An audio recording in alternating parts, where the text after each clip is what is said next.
There are 4 different ways, options to do breakout rooms. There's the pre-assign, and Megan showed earlier when you schedule a meeting or if you are using PMI or personal meeting room, you can pre-assign by preloading the different kinds of rooms and the email addresses of all your participants. The next 3 are assign automatically, assign manually, and the last one is let participants choose room. So let me pause here for a moment. This is a new option, let participants choose room. But the only things that you must consider is that you must update your Zoom software. And we'll be showing that toward the end in order for you to have this option. And for any of the participants to have this option, they must have the updated software.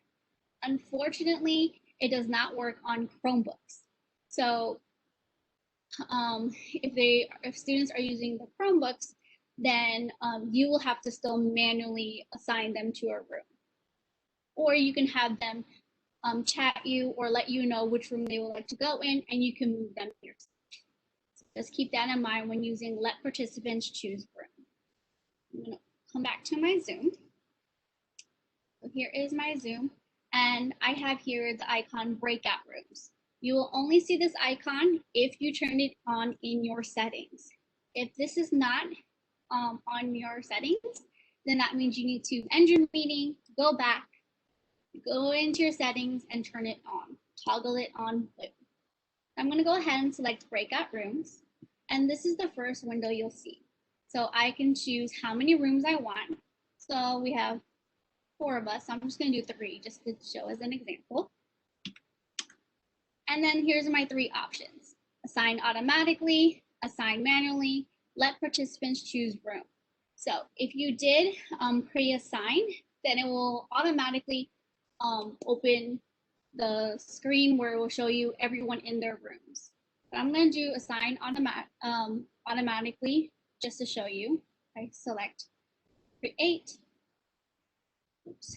It will look like this. So if you did a pre-assign, the window will look like this, where I have room 1, room 2, room 3, and it has all my participants in each room.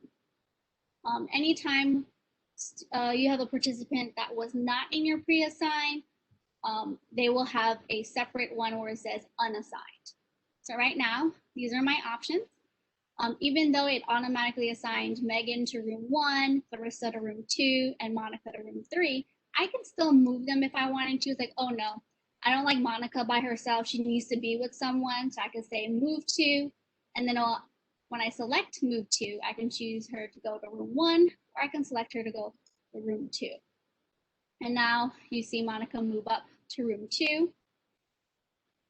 And or I can exchange where I want Clarissa to be with Megan and Monica to go to room 1. If I select exchange, it will give me a drop down of all the participants who I can exchange them with. So I'm going to select Megan, and now you can see they have switched places. And then you'll see here that there's no one here.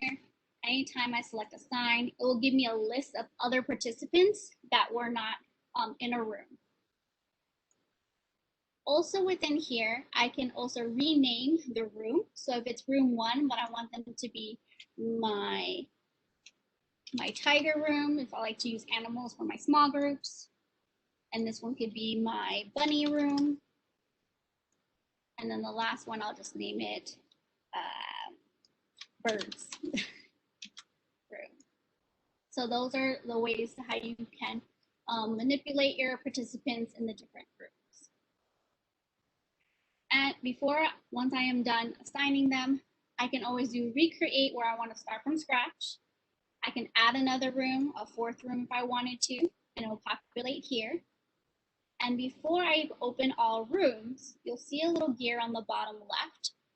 For some of you, it might say the word options if you have a PC, or if you have a Mac, it will have a little gear flower icon. If I select this, you have additional options where you can allow participants to choose room, allow participants to return to the main session at any time. So when you're in breakout rooms, the red end button changes to leave. So they can choose to leave the meeting or they can't end the meeting. Leave the room or leave the meeting. You also have the option to automatically move all assigned participants into breakout rooms, where it automatically takes them. It's not going to ask them, hey, are you ready to come over or not? And additionally, you can choose auto close breakout rooms, and then you can choose how long. So like I want my students in their room for 3 minutes, for 10 minutes, and it's going to automatically take them back to the main room without you having to end it. And also you can have the option to notify me when time is up. That way you can keep a reminder to yourself, oh, time is up, everyone, let's come back.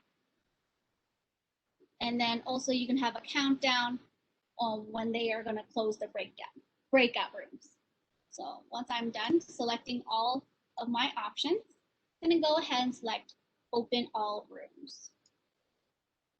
It's going to take a moment and it's going to pull everyone out. As a host, I will stay in the main room.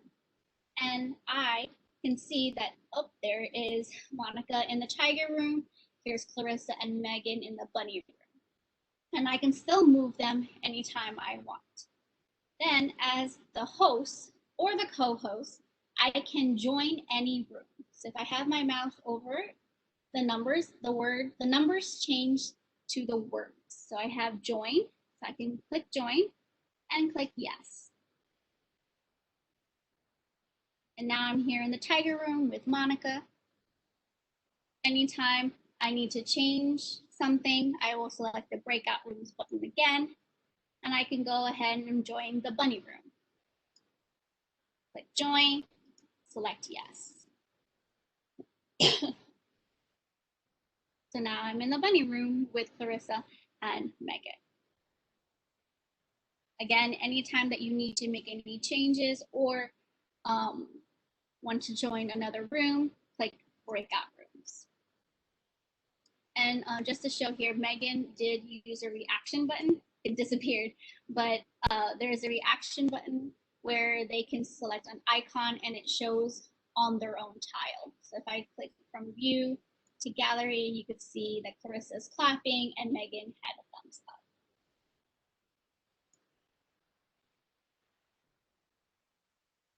So now those are the different ways to get through breakout rooms. And the last thing also is while your rooms are open, you can also broadcast a message to everyone. It does only stay for like about a minute and it disappears. So, and there's no way to save it. So if you wanted to send a message, hey, we're gonna be in the rooms for 5 more minutes, and then I'll send everybody back to the main room, or hey, we need to end rooms early, you can do so by sending them a message here. So I could say, we are now ending breakout rooms. And then go ahead and select broadcast, and everyone will get a message. Since I'm the one sending it, I won't see it, but everyone else will get a little pop-up at the top of their screen. When I am ready for everyone to come back, or the time, right now it says 24 seconds. If I wanted to end it early, I could do so by clicking close all rooms, and it will bring everyone back to the main session. So now here, waiting for Clarissa, yep, and now I have all my participants back in my main room. Again, on the presentation, managing the breakout rooms is the same whether you do it automatically, manually, or let participants choose room. It's still the same. You could still move the participants anywhere you want as the host or the co-host. And let me come back here. If I did decide to do, if I do recreate, let participants choose room, again, participants must have the most updated software in order for them to be able to choose a room. And students with Chromebooks will not be able to choose a room because Chromebooks does not have the ability to do that. Just be mindful of that. So if I did let participants choose room, instead of me moving participants around, the participants will click the breakout room button and select the room that they want to join themselves instead of me doing it for them.